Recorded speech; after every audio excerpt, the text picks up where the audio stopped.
Igbo bụ Igbo, ekene m unu. Ndị Chukwu gọziri agọzi, ka eke unu mee. Amam na ihe niile na-aga ọfụma. Amam na ụbọchị taa dị mma, n'agbanyeghị na ebe niile na-agbagharịgharị. Amam na ụmụ Jizọs nwee mmeri. Taa, ihe m ga-ekwu maka ya bụ ọnọdụ anyị nọ n'ime ya.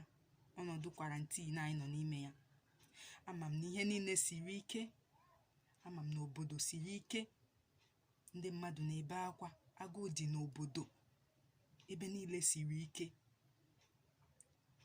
Ma ihe m na-eche ikwu maka ya bụ ka anyị gwere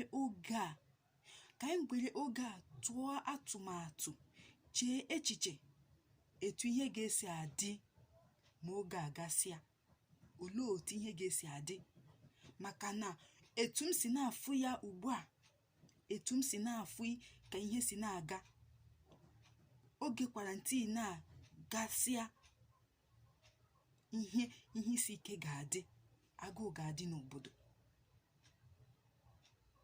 Ihe isi ike ga-adị maka na oge a ndị mmadụ erisigo ego niile ha nwe.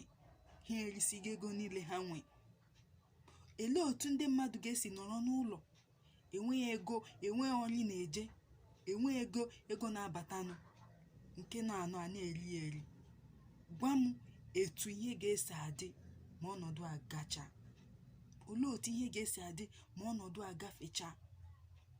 Ụmụnne m na ụmụnna m, ama m na-echekwa ihe a m na-eche.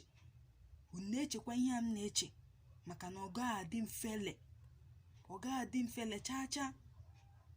Ana m asị ka anyị gwere oge a chee echiche, ka anyị chebara ya ezi echiche otu ihe ga-esi adị ma oge a gasịa. Maka na oge a gasịa, agụụ na ihe isi ike ga-adị.